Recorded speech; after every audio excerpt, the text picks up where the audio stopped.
You guys are on the Facebook page. We're live. Hi. How are you feeling about this Seattle rally? We're so excited. Woo! Yeah, how you? I'm really excited too. How's the turnout today? I think it's good. There's definitely more people than I expected to come. It helps that it's really sunny. It's Yeah, not raining. it is gorgeous, y'all. Well, we're expected to be getting started soon, so. Looking forward to it. Woo!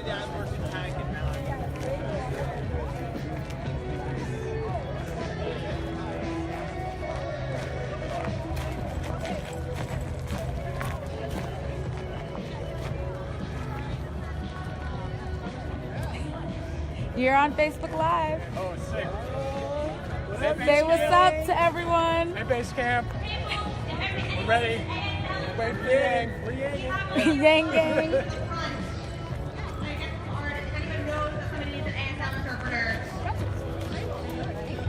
They're gonna make their way up here.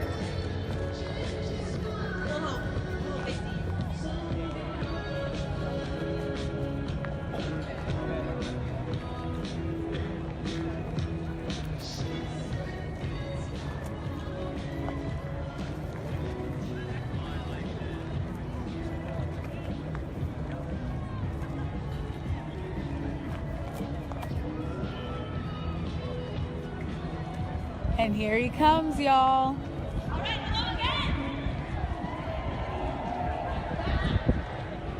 So, thank you so very much. Just make you one here. This is coming. So, thank you so much for being here. We got to escort him in. It was kind of cool. Nice. Dude. Oh, yeah. That's fucking dope.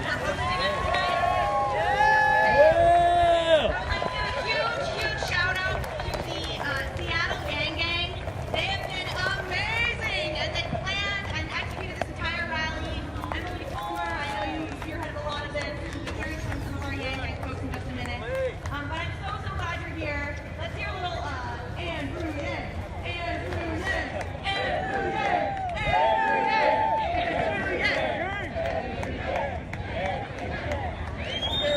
That's beautiful. You're good. I love it. I love that my people back here are especially enthusiastic.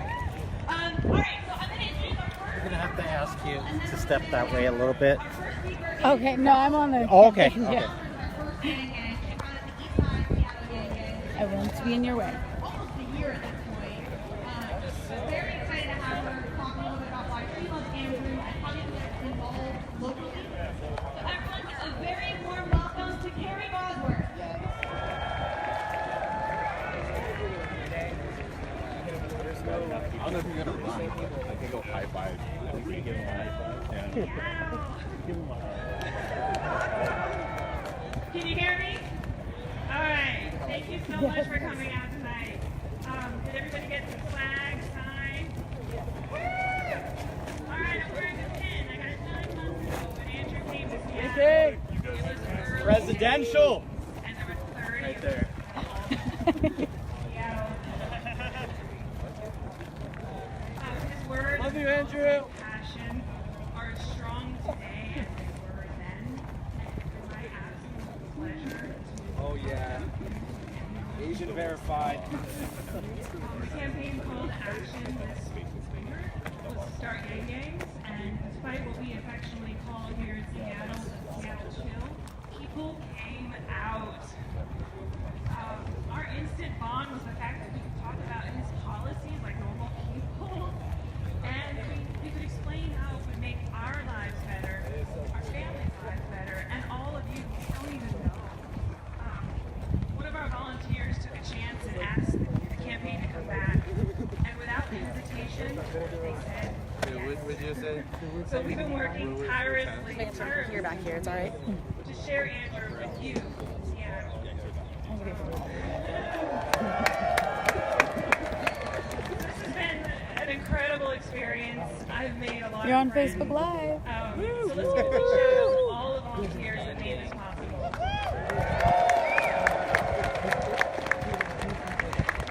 Thank you for coming out tonight. Humanity first. It is my pleasure to bring on another volunteer who I just met and who is now my friend, Chandler B. Wilson. Thank you. All right. How we doing tonight?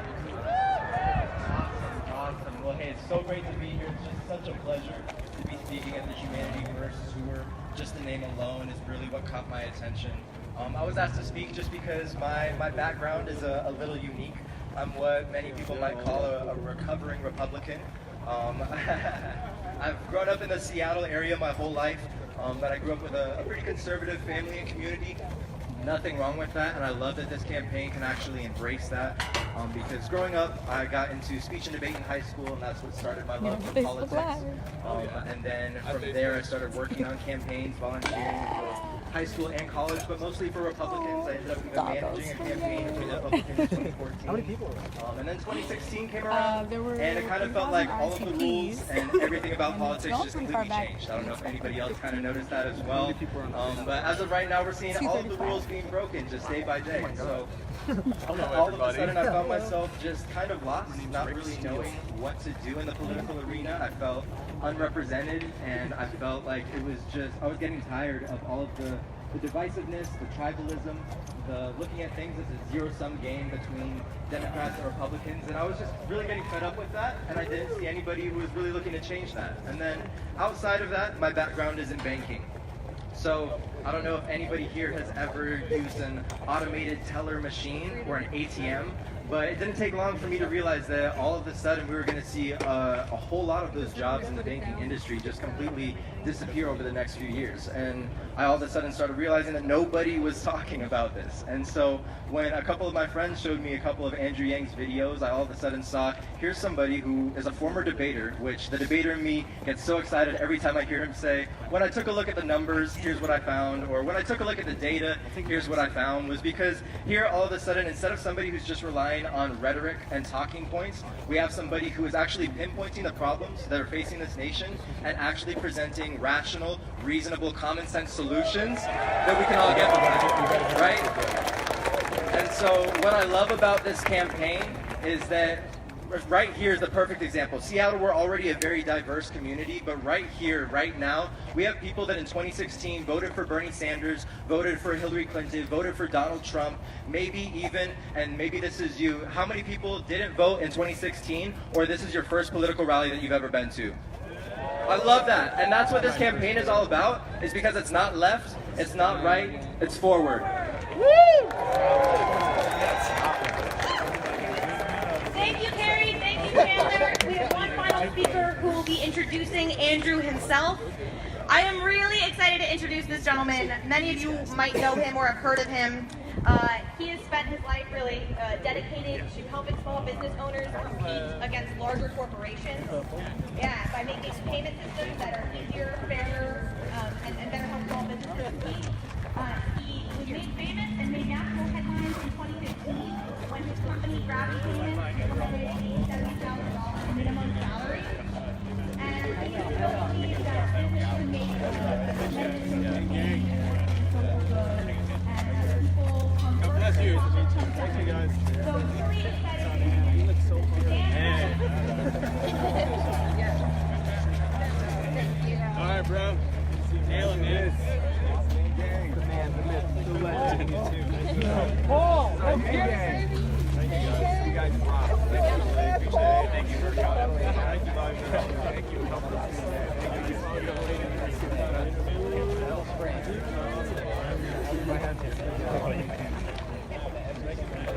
Thank you for being out here. Thanks for verifying, sir. Private at the time, our folks in our call center, a lot of other Good to see you. Good to see you. $30,000. Thanks for being here, guys. And I had spent my career telling these people I didn't consider them a worker. I considered them my business partner. I considered them Good. yeah, I just Thank you. Hi. Nice to meet you too. This is him. Thanks, man. Appreciate you guys. Hey, guys. Oh, sorry. Thank you, guys. And she served in the Army for 11 years. Thank you. Sergeant Valerie Molina. She was explaining to me how a $200 rent increase was making it so she couldn't afford to live anymore. And that just killed me. How do you think I felt in that moment? Making $1 million a year, hearing that from one of my best friends. Lousy. What else? Give me some descriptive words. Terrible. Sad, guilty, hypocritical, terrible, angry, responsible, shitty. I think it says better. And then I realized that people that I was coming to work every day telling them that I valued what they were doing were making less than my friend Valerie. And as the CEO of the company, the whole system was designed to protect me from that type of information and to make me think it was okay that I could make as much money as I wanted forever and have the people actually doing the work not making enough money to pay their bills. And I knew that was wrong. So when I announced that we were making a change, some people really came after us. In fact, somebody who I listened to growing up as a child in my conservative Christian family in Idaho, Rush Limbaugh, pointed his entire media empire directly on me. He predicted that I was going to fail and that I would be a case study for MBA programs to show that this type of approach of valuing workers and valuing people that are actually doing the work and creating the success of a company could never succeed. And when we ran into trouble and got into challenges that we had to overcome being in such an intense media spotlight, Rush came out and declared victory and put all over his website, Rush was wrong, Dan Price is ruined. Well, I'm happy to tell you that just 4 years later, our business has grown by more than double.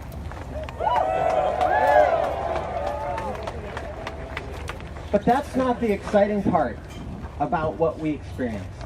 The most exciting part is that we went from 0 to 2 babies being born per year to since 70K, we've had over 30. We've had our savings rate almost triple. We've had people for the first time in our company become first-time homeowners.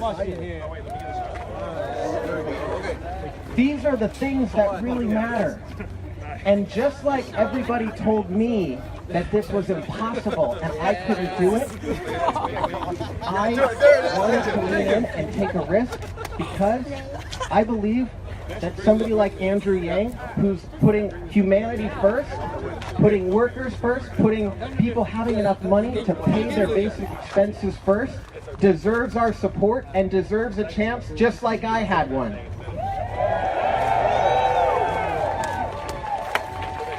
And so, with that, I would like to introduce you all to the next President of the United States, Andrew Yang.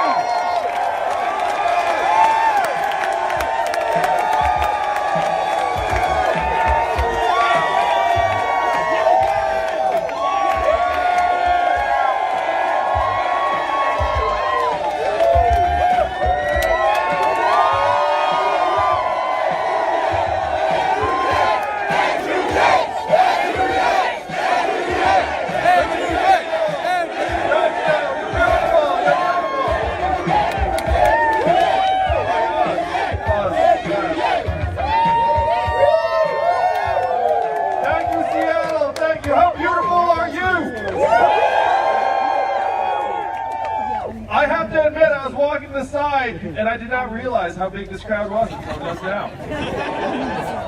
This is one big gang, and it's getting bigger all the time. Thank you, yanggang.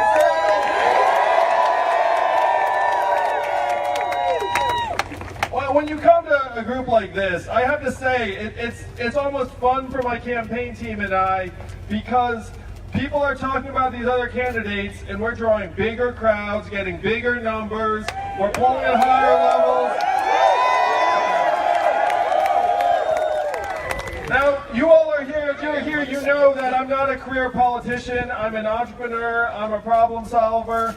And I'm here to solve the problem that's been driving our country to distraction the last 2 years, which is how the heck did Donald Trump win in 2016? And if you were just to come from another planet and turn on CNN, what would you think were the reasons why Donald Trump won? The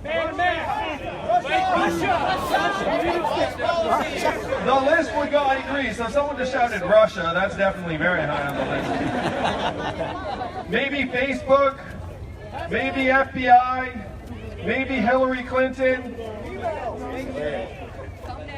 But I looked at the numbers, I did some math.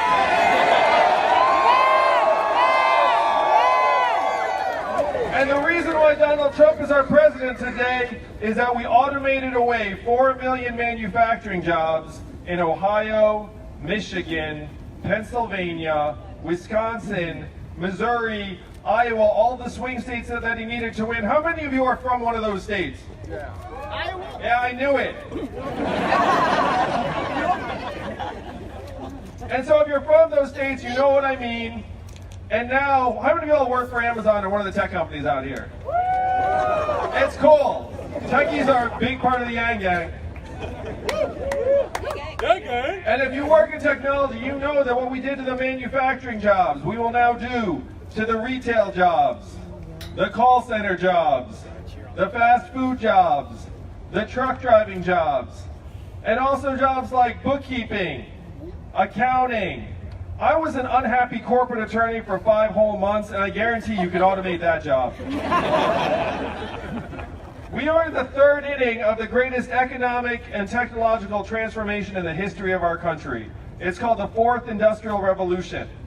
It is already tearing us apart. Donald Trump is a symptom. He's not the disease. It is not immigrants that are causing these problems throughout our country and economy. It is technology. It is not immigrants. What do you think, Seattle? So this is what drove Donald Trump to win. I looked at the numbers. There's actually a direct line up between the adoption of industrial robots in a district and the movement towards Donald Trump. You can actually trace the line district by district. So I had the research, and I went to Washington, D.C., and I'm a pretty cool guy, so I can meet with fairly important people. And what do you think the folks in Washington, D.C. said to me when I said, hey guys, we're going through this massive transformation. It's already gotten Donald Trump in the White House, and it's just going to get worse. What are we going to do? What do you think the folks in Washington, D.C. said to me when I said, what are we going to do? So the big response I got were, number 1, we cannot talk about that. Number 2, we should study that. And number 3, we must educate and train all Americans for the jobs of the future. And that third one sounds halfway responsible. If you really didn't know what they were saying, you'd be like, yeah, that's right. And then you'd just like turn away. And then they'd go back to their salad and say, excellent, the conversation is over. But again, I looked at the numbers. You want to know what the effectiveness rate of government-funded retraining programs for manufacturing workers? What do you how effective do you think those were? Shout out some numbers. 4%. It was 0 to 15%. And so then when I said, hey, we're terrible at that, it's 0 to 15%. You know what they said to me? Eat a salad. They said, he said the salad is delicious. That's what he said. But what they said to me was, I guess we'll get better at it then. Oh yeah. That's what passes for policy in Washington, D.C. I guess we'll get better.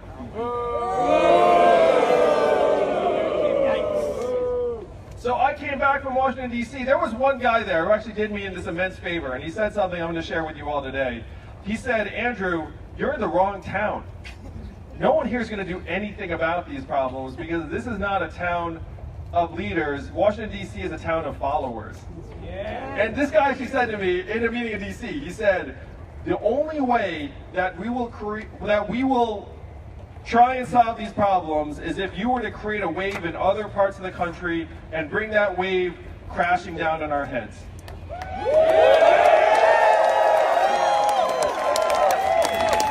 And what I said to him was, challenge fucking accepted. And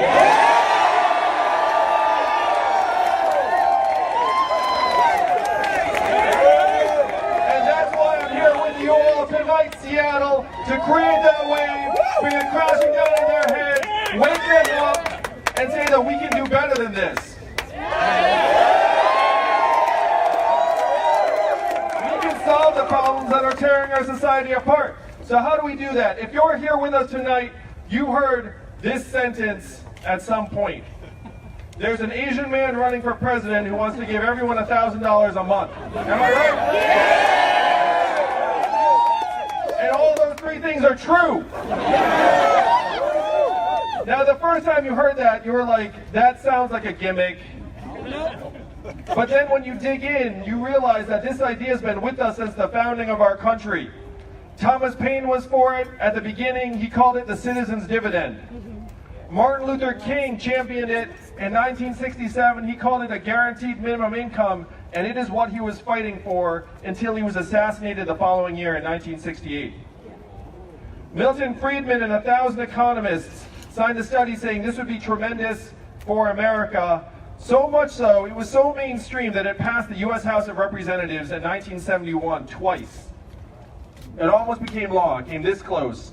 And then 11 years later, one state did pass a dividend where now everyone in that state gets between $1,000 and $2,000 a year, no questions asked. And what state is that? Alaska! And how do they pay for it? Oil! And what is the oil of the 21st century? Technology! Marijuana, that's right. Yo, you are right, it's technology. It's marijuana-related technology. Technology is the oil of the 21st century. What they're paying for in Alaska with oil money, we can pay for with technology throughout the country. Now, I know some of you work for Amazon. How much did Amazon pay in federal taxes last year? Zero! That's right. And you know those accountants were high-fiving, being like, we got it down to zero taxes again this year. Jeff's going to be so happy with us. He's going to give us another Buick full of cash. And then we're going to take that cash home to our mansions, throw it in the vault, and take a bath in it like Scrooge McDuck. Like eat a salad. Years. Eat a salad. Amazon's like this giant vacuum sucking up $20 billion in commerce every year out of our Main Street economies. Now, it is not Amazon's fault. Amazon's just really good at what it does. And it's not even Amazon's fault that they're paying zero in taxes. That's also their job. But it's our fault if they're paying zero in taxes. We must have messed up if we've designed a system where $1 trillion tech company can pay less in federal taxes than everyone here in this park tonight. So the Amazon employees are like, oh shit, is Jeff watching me right now? Should I cheer for this? It's cool, it's cool. Jeff's looking at some rocket to Mars right now. He's not paying attention to this park. He'll pay attention to it later when I'm in the White House.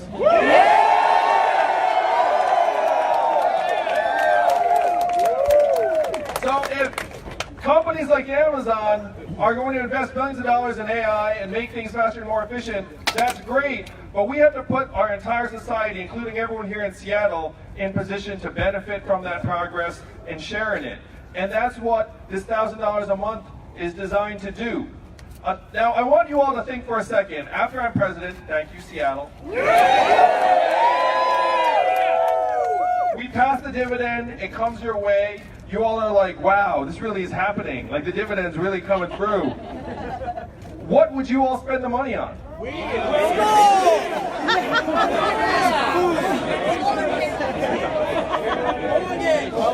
So the point is that you would spend the money on things that you want, and a lot of that money would stay right here in the economy and circulate over and over again. It would make you all stronger, healthier, mentally healthier, would improve your relationships, would help create a path for you to do more of the work that you want to do. This is a human-centered trickle-up economy, from people, families, and communities up, and that's what we can make a reality.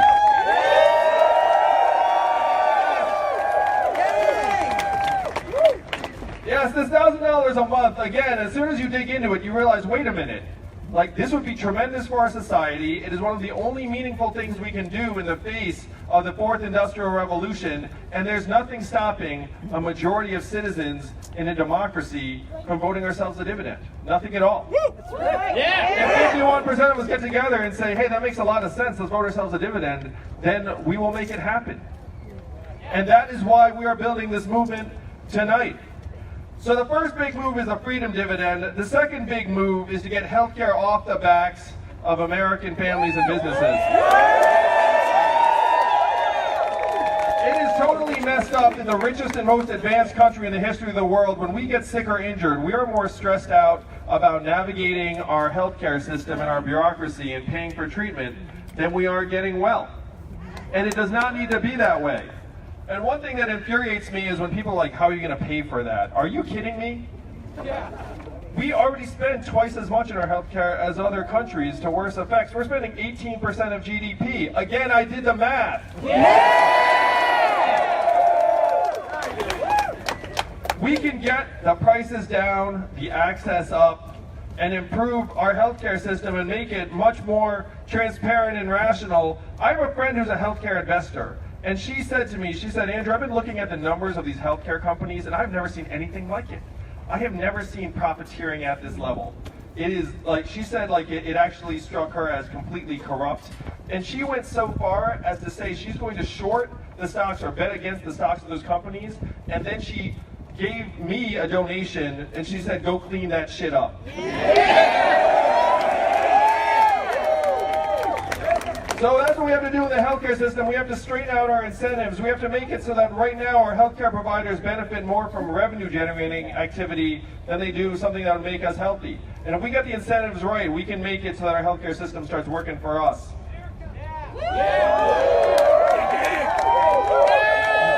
So the third big thing is, how many of you all woke up this morning? Oh, what do we got? Eagles. Eagles, it's a sign.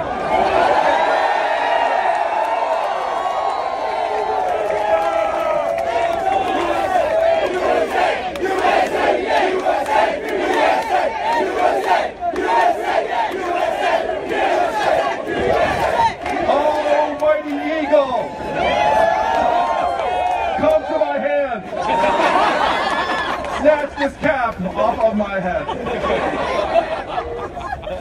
So the third big move we have to make, how many of you were excited about GDP when you woke up this morning? How many of you were like, I'm going to make a big contribution today, I can feel it.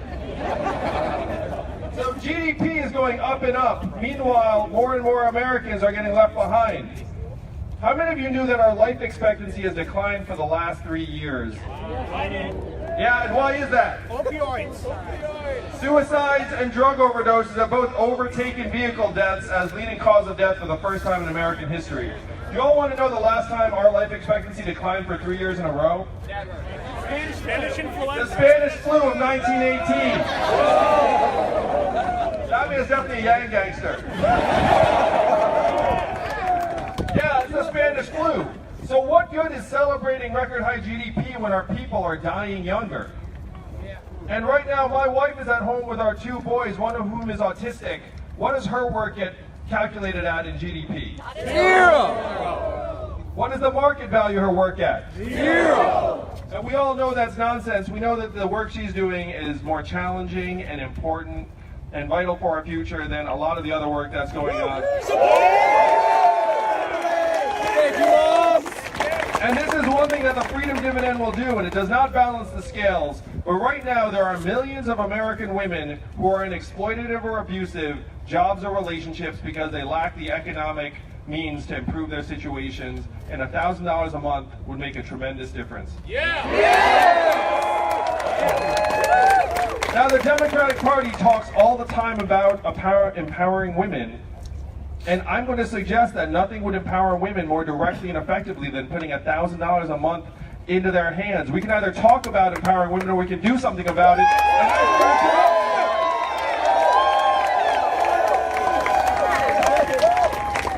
So if GDP is not a measurement that we're excited about, what would get you all excited? What would you like if, hey, if that improved, that would actually make you say, wow, things are getting better?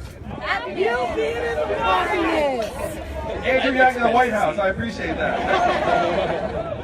So mental health and freedom from substance abuse. Education and childhood success. Life expectancy. Our own health and life expectancy. No homelessness. Yes, homelessness, and everyone having a roof over their head. Cost How of living. clean our air and water are. So these are measurements that would actually get you excited.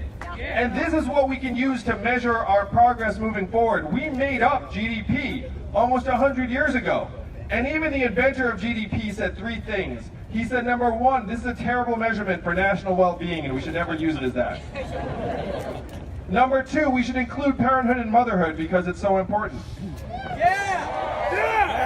And number 3, we should not include military defense spending because it has no economic value. So of course we ignored all 3 of those things, and now we're riding GDP off a cliff because things like self-driving trucks and AI are going to be great for GDP, but they're going to leave more and more Americans behind. Now here's the great thing, Seattle. This is not that hard to fix. After you get me into the White House, all I have to do... USA! USA! USA! USA! USA! USA! Are you chanting USA or US Yang? I think either one. When you were saying USA and I cupped my ear, I got like Hulk Hogan flashbacks. So this is not that hard to fix. After I'm president, all I have to do is go down the street to the Bureau of Labor and Statistics and say, hey, GDP, really old, really out of date. How about we update it with these other measurements that people would be much more excited about, and then I'll present them all to you every year at the State of the Union. I'm going to be the first president to use PowerPoint in the State of the Union. Yeah,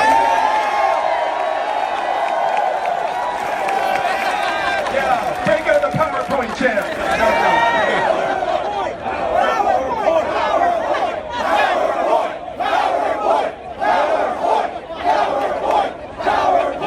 Yes, this is the nerdiest presidential campaign in history.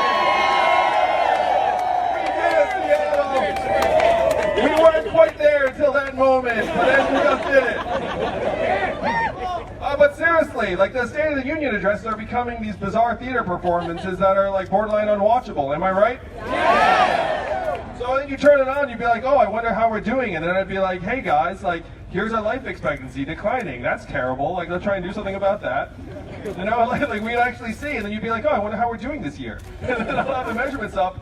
And then it'll get us galvanized and hopefully even start rewarding the individuals and organizations that help make our society stronger. So if a company or organization got someone off of drugs or helped someone reintegrate into society after they came out of prison, then we'd be celebrating that instead of this GDP number that's increasingly unrelated to how we're doing.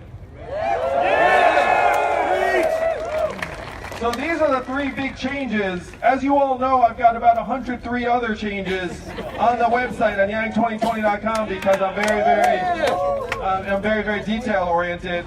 But the 3 big changes, the freedom dividend, public option for health care, and a human-centered economy that revolves around things that work for us are the 3 biggest changes I will make as president.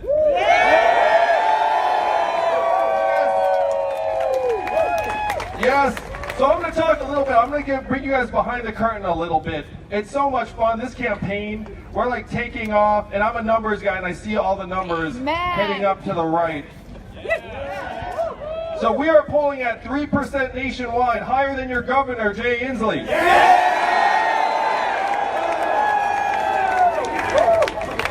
I don't want to bag on Jay. He's a nice guy. Apparently they don't think Jay's a nice guy. He's right. He ain't the one. Yeah. So we're polling at 3%.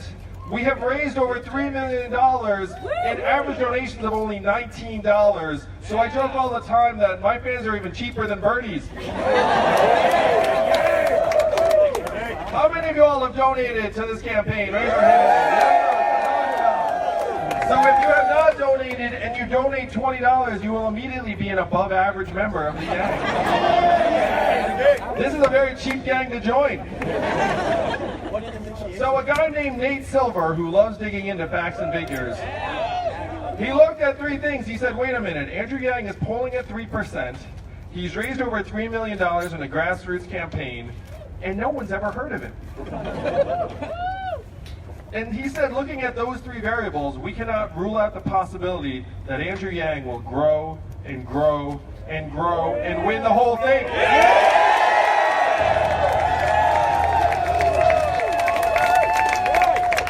And right now, Democrats are casting about, and you ask Democrats what the most important feature in a candidate is, and it's beat Donald Trump.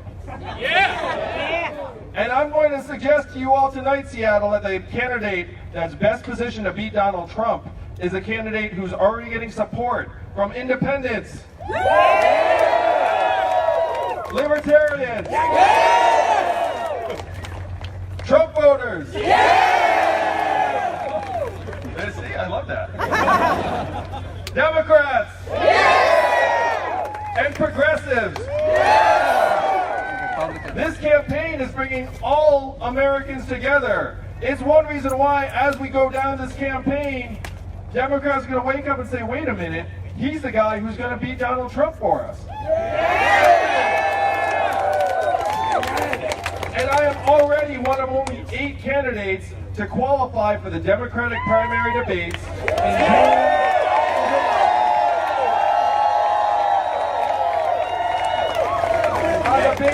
On the basis of both polling and donations. So thank you for making it happen. And you know what America's going to think when they turn on that TV and see me on stage. They're going to ask, who is the Asian man next to Joe Biden? That's my president. That's my president. And then they're going to Google Andrew Yang and they're going to be like, holy cow. $1,000 a month is a much more concrete way to improve my life than anything anyone else on that stage is talking about. And we're going to grow and grow and grow.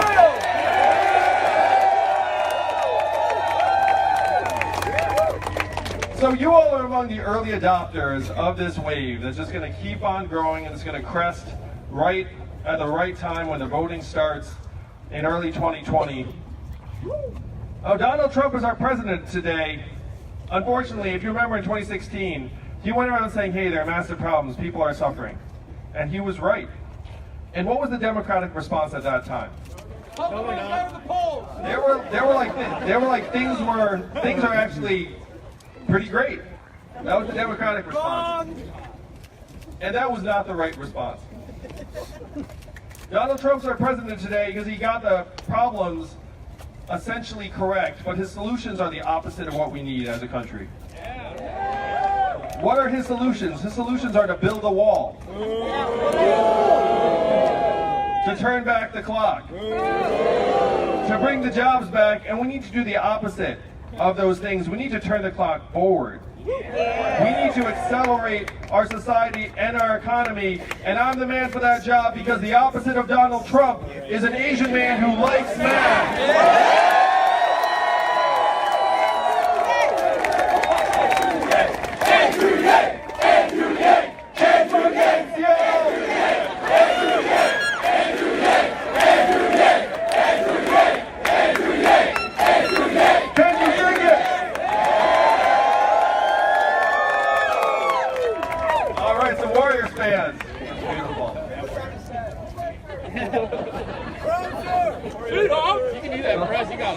So we have been during this campaign, and this math hat that some of you have on has become this icon in its own right. I have to say how much fun it is when I wear this math hat around.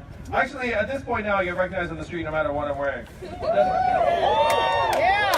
But I want you to try this. For those of you who have a math hat, just start wearing it around and then see what happens. Because every once in a while, someone will look at you and go, "Yang gang!" It is so much fun. And then you share like this inside, like, yeah. So if you don't have a math hat yet, you should definitely get one to try this out. And you'll be part of this wave that's going to sweep the country. Because what does Matt stand for? Make America think harder! Make America think harder! Yeah.